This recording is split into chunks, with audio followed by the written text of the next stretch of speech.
தமிழ்நாட்டுல பழம்பெரும் கட்சியான மார்க்சிஸ்ட் கம்யூனிஸ்ட் கட்சியோட புதிய மாநில செயலாளரா பே சண்முகம் தேர்வு செய்யப்பட்டிருக்காரு. அவர் இதுவரைக்கும் பண்ண சாதனைகள் என்ன, அப்படி என்ன பண்ணிட்டாரு, அவரைய புதிய மாநில செயலாளரா தேர்ந்தெடுத்திருக்காங்க அவங்களோட கட்சி. பழைய மாநில செயலாளர் கேபி என்ன பண்ணிட்டாரு, ஒருவேளை திமுகவை விமர்சனம் பண்ணனால கட்சியை விட்டு தூக்கிட்டாங்களோ இல்ல பதவியை விட்டு தூக்கிட்டாங்களோ அப்படின்னு பல கேள்விகளுக்கு விடைய இந்த வீடியோல நம்ம பாத்திரலாம். மார்க்சிஸ்ட் கம்யூனிஸ்ட் கட்சியோட 24வது மாநாடு விழுப்புரத்துல நடைபெற்றது. இந்த கட்சியில செந்தொண்டர் பேரணின்னு ஒரு ரேலி நடக்கும். அந்த ரேலிக்கு உரிய அனுமதி தமிழக காவல்துறை வழங்காதனால கூட்டணியில இருக்கக்கூடிய எங்க கட்சி, அதாவது மார்க்சிஸ்ட் கம்யூனிஸ்ட் கட்சிக்கே அனுமதி தரலைன்னா இது எவ்வளவு மோசமான ஒரு மனநல அப்படின்னு தமிழக அரச விமர்சனம் பண்ற மாதிரி பழைய மாநில செயலாளர் கே பாலகிருஷ்ணன் கண்டனம் தெரிவிச்சிருந்தாரு. அதனால கூட்டணிக்குள்ள சலசலப்பு உண்டான மாதிரி திமுகவினர் எல்லாரும் சொல்லிட்டு இருந்தாங்க.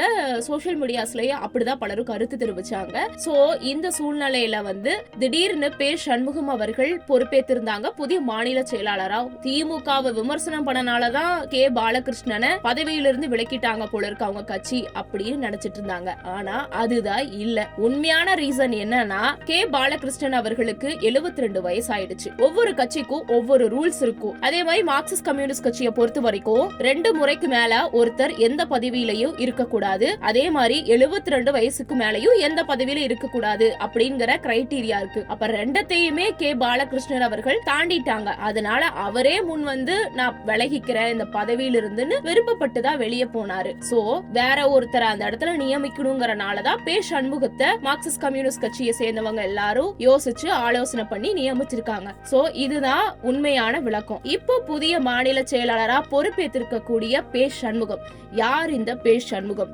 என்னங்கறத சுருக்கமா இந்த வீடியோல நம்ம பாத்திரலாம். திருச்சியில இருக்கக்கூடிய லால்குடி பெருவளநல்லூர் கிராமத்துல பிறந்த பே சண்முகம் அவர்கள் 18 வயசுல இருந்தே கம்யூனிஸ்ட் கட்சியில இருக்கக்கூடிய மாணவர் சங்கம், அதாவது SFIங்கிற அமைப்புல தன்னை இணைச்சுக்கிட்டு 18 வயசுலயே பயங்கர அரசியல் போராட்டங்கள்ல, மாணவர்கள் போராட்டங்கள்ல பங்கெடுத்திருக்காரு. அதுல இருந்து அப்படியே தொடர்ச்சியா விவசாய சங்கத்திலையும் தன்னை இணைச்சுக்கிட்டு விவசாய சங்க மாநில செயலாளரா பதவி வகிச்சாரு. பல விவசாயிகளுக்காக போராட்டங்களை நடத்தியிருக்காரு. இப்போ மோடி அரசுக்கு எதிரா வரலாற்று சிறப்பு மிக்க விவசாய போராட்டம் ஒண்ணு நடந்தது ஹரியானால. அங்க தமிழ்நாட்டை சேர்ந்த பல்லாயிரம் கணக்கான விவசாயிகளை தலைமை ஏற்று வழிநடத்தி கூட்டிட்டு போனவரே இவருன்னு சொல்லலாம். அது மட்டும் இல்லாம வீரப்பன் தேடுதல் வேட்டையின் போது தர்மபுரியில் இருக்கக்கூடிய வாச்சாத்தில பழங்குடி மக்களை போலீஸ் பயங்கரமா தாக்குனாங்க. அங்க இருக்கக்கூடிய பல பெண்களை பாலியல் வன்கொடுமை பண்ணாங்க வனத்துறையினரும் காவல்துறையினரும். அதை எதிர்த்து கடந்த 30 வருஷமா 30 வருஷமா போராடி பாதிக்கப்பட்ட பெண்களுக்கும் வாச்சாத்தி மக்களுக்கும் உரிய நிவாரணத்தையும் நீதியையும் வாங்கி கொடுத்தவரு மார்க்சிஸ்ட் கம்யூனிஸ்ட் கட்சியோட மாநில செயலாளர் பே சண்முகம். அதுக்கப்புறம் மலைவாழ் மக்கள் சங்க தலைவரா 32 வருஷமா பதவி வகிச்சிருக்காரு. கடந்த ஆண்டு தமிழக அரசு வழங்கின பே அம்பேத்கர் விருதையும் அவர் வாங்கியிருக்காரு.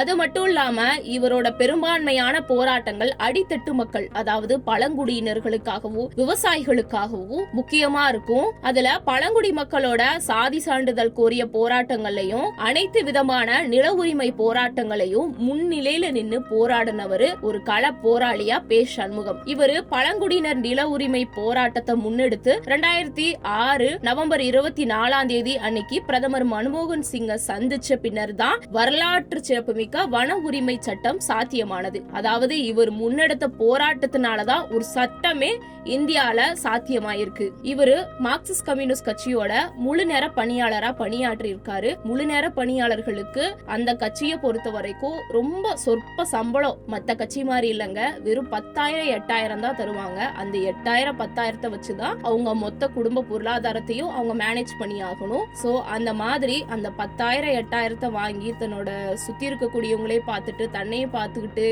ஒரு தியாகம் பண்றதெல்லாம் ரொம்ப பெரிய இன்ஸ்பிரேஷன்லே சொல்லலாம். அந்த மாதிரி இருக்கக்கூடிய இவர் பே சண்முகத்தை பத்தி ஒரு சுவாரஸ்யமான சம்பவம் ஒண்ணு இப்ப நான் சொல்றேன். பொது நிகழ்ச்சிகள்ல தோல்ல எப்பயுமே சிவப்பு துண்டோட வள வந்துட்டு இருக்கக்கூடிய பே சண்முகம் அவர்கள் வழக்கு ஒன்றுல ஆஜராகிறதுக்காக நாமக்கல் நீதிமன்றத்துக்கு சென்ற போது துண்ட தோல்ல இருந்து எடுங்க அப்படின்னு நீதிபதி சொல்லிருக்காங்க. அப்ப ஒரு டைலாக் ஒண்ணு சொல்லிருக்காரு. அது என்னன்னா, இடுப்புல இருக்கிற துண்டு தோல்ல வர்றதுக்கே எங்க மூதாதையர்கள் அவ்வளவு போராட்டம் பண்ணிருக்காங்க. அதை நான் அவ்வளவு ஈஸியா என் தோல்ல இருந்து நான் இறக்க மாட்டேன் அப்படின்னு தான் எடுத்த ஸ்டாண்ட ஸ்ட்ராங்கா ஸ்ட்ராங்கா சொல்லி நீதிபதிக்கே தக் லைஃப் கொடுத்திருக்காரு பே சண்முகம் அவர்கள். இப்படி படங்கள்ல வர மாதிரி நீங்க பார்க்கக்கூடிய சூப்பர் ஹீரோவா ரியல் லைஃப்ல பே சண்முகம் அவர்கள் இருந்திருக்காங்கன்னே சொல்லலாம். இவர் பதவியேற்றிருக்க இந்த சூழல்ல கொஞ்ச நாளைக்குள்ள 2026 சட்டமன்ற தேர்தல் வேற வரப்போகுது. சோ அதுல மார்க்சிஸ்ட் கம்யூனிஸ்ட் கட்சி எப்படி பிளே பண்ண போறாங்க, எந்த மாதிரியான ரிசல்ட் வரப்போகுது அப்படிங்கறதெல்லாம் பெரிய ட்விஸ்ட் தான். இப்போ பொறுப்பேற்றிருக்கக்கூடிய மார்க்சிஸ்ட் கம்யூனிஸ்ட் கட்சியோட புதிய மாநில செயலாளர் பே சண்முகத்தோட செயல்பாடுகளை நாம பொறுத்திருந்து பார்ப்போம். இவரை பத்தி உங்களுக்கு வேற என்னென்ன டீட்டெயில்ஸ் தெரியும்னு கமெண்ட்ல சொல்லுங்க.